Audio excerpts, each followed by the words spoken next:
welcome back. We are in an unair conditioned school bus, and it's the start of the summer. And we're actually going to do something about that soon in regards to this video. But first, I got to fess up, Emily.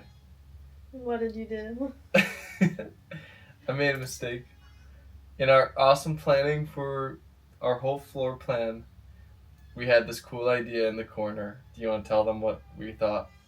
Well, in the corner, there's kind of a dead space, a lower cabinet area In the corner of the kitchen. in the corner of the kitchen, Yeah. where that lower cabinet area just wasn't really being used for anything. And we were thinking about different ways we could utilize that space. And so we thought it would be really cool, fun, and practical, but not really, to have a little coffee setup that would go up and down below the countertop. Mm-hmm. But when we were setting up the area and talking through the idea, it just didn't make sense. I mean, it No. just got really complicated, and I wasn't really about it, and Alex was still kind of pushing for it, and Well, we were just not quite there. We'll show you in a second, but it was the space in the kitchen where it's the corner of the countertop. So there's typically like a Lazy Susan, or if there's some other fancy alternatives to use that space. But we didn't even have that option because there was a range right next to that corner. So it's not like we can make a diagonal bump out. So yeah, we came up with this cool idea, and then it's not going to work because we don't like a seam in our countertop. It's just going to be, we use coffee appliances every day. We drink coffee all the time. So it's like, are we really going to go up and down with this cool gimmick of a shelf? And the answer is no. So let me go ahead, show them what we're talking about, and then show you guys the new plan to get us AC in here faster than we thought we would get. But there's also some cautions with this process. So let's go ahead and do it. All right? All right. Awesome.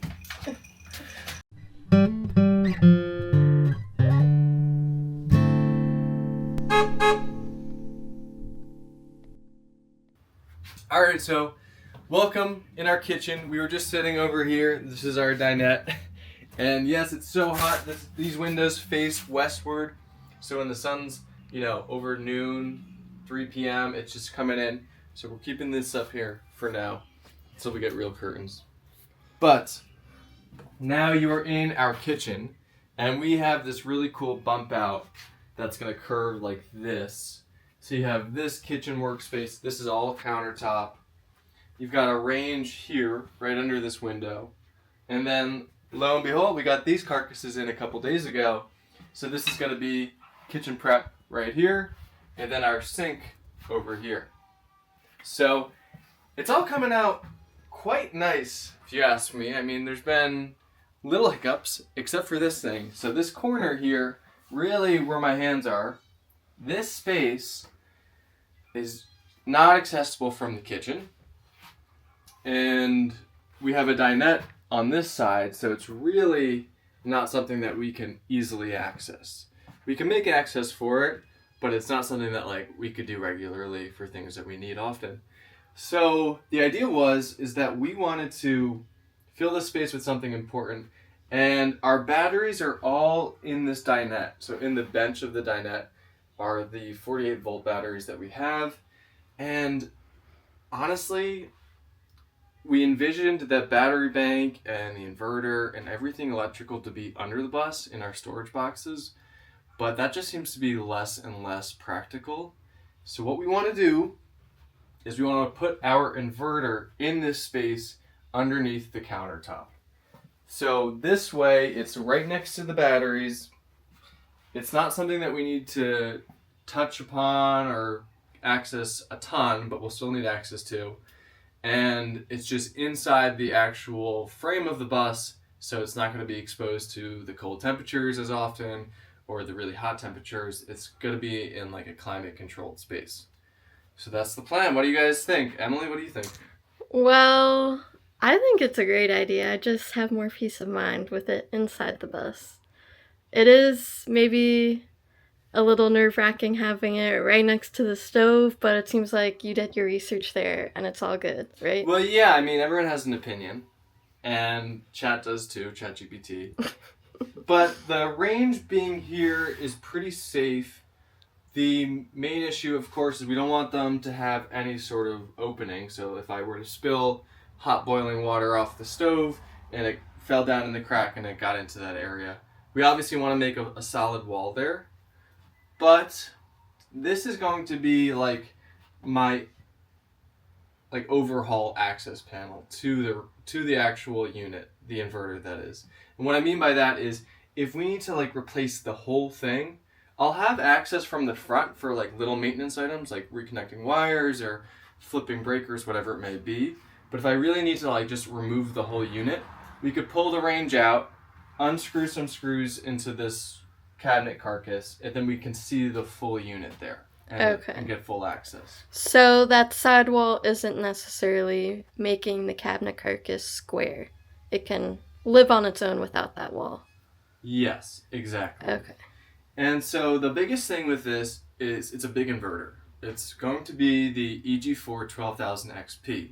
And so that means we could do a fair amount of wattage coming out of that, 12,000 watts continuously. And it's big. It's 34 inches tall.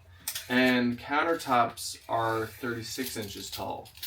So a standard countertop here. So we're really working in a tight space now. And we're already not following the clearances of EG4 with the top and the bottom and all the space that you need for this, because ultimately these inverters, they make heat. And so when they're operating and turning over electricity, they're making heat, of course. And so there's fans that blow from the unit, exhaust fans.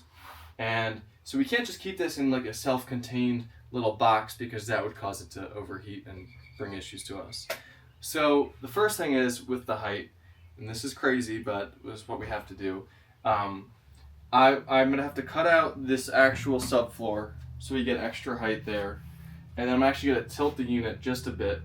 It allows up to 75 degrees off of an angle from the ground, but we're going to do 80 degrees, so it's a little bit slanted.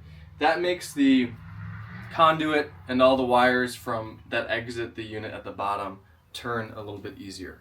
There's not as much stress on those turns. And so that helps us with the height. And then as far as the actual heat being produced from the unit, we're going to go ahead, we're going to put in a lot of ventilation. So we're going to connect it to underneath the dinette, so it's all the air underneath there. We're going to put some holes in the chassis of the bus, because we need to run some wires, and that will help bring up some passive airflow from the outside. And then we're going to actually get temperature controlled fans, 12-volt fans that turn on and off when it's too hot in the area. So if it's 90 degrees, fans turn on, push air through, and then that heat's been dissipated. So what do you think of that? That sounds great. It's all a lot to consider, but I think it's our best idea for this space so far. Yeah, I mean, what do you guys think as well? Leave your comments. I know some people are going to hate this idea. I know on the surface it seems a little bit janky, we're going to be putting a nice inverter that should be upright like this, a little bit slanted, that's kind of weird. But this is sort of how you have to adapt in the schoolie space, in just the process of the project. So long as we can really manage that heat and fit it properly with the wires not bending too sharply, it's going to work. And so yeah, let's I think that's the best plan. Yeah, I mean, it seems like the manufacturer is allowing that slant, so why not? Yeah, I mean, this is true. So, okay, I hope you followed all that. Now we're going to get to the stage of building our carcasses. So actually, I'm going to take the camera. Emily, do you want to show the viewers what exactly we are going to do with our carcasses? So we have 3 parts to this. This first carcass, from the back here to around here, is where the inverter will sit. And then this next part here is going to house 4 kitchen drawers, which will be really useful. And then this nice radius bend here, that's the third part, that's gonna come on a later day. Our goal for this video is to focus on everything from here onward. Okay, so the first thing that we got to do, Emily and the viewers, is we have to cut out this subfloor to allow for as much vertical height as possible, because the more we have, the better it is for our install. And so we know the exact range we're getting, which is super helpful. That's on its way. Woo! Yeah. And with that information, we can figure out how far, the clearance for the oven handle goes out. And then we'll know the footprint of this left side carcass. And so I'm going to go ahead and get these lines drawn. We'll take the circular saw out. We'll undo work that we've done in the past, which is putting the subfloor on. But it's all going to be worth it. And from that point on, we'll sort of know the limits for this install area, and we can get to this carcass on the right. All right? Cool. All right.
Okay, so we have our measurements down. Let me show you guys here in SketchUp.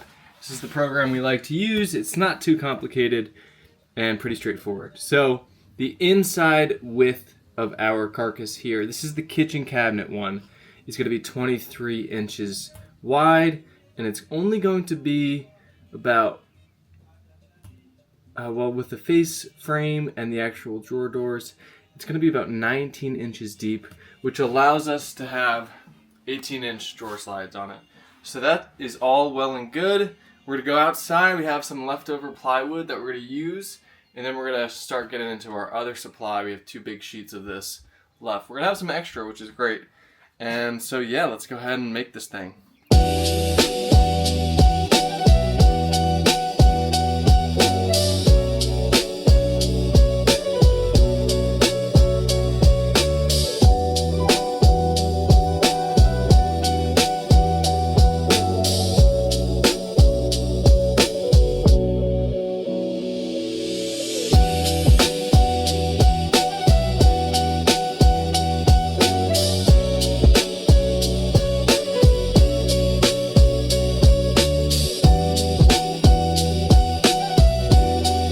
All of our pieces set up. We're gonna be working from underneath. We're gonna assemble this carcass. Ready, Em? Do it. Let's go.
Alright, so we made our first carcass here, and wait, didn't we have to make a second one, Em?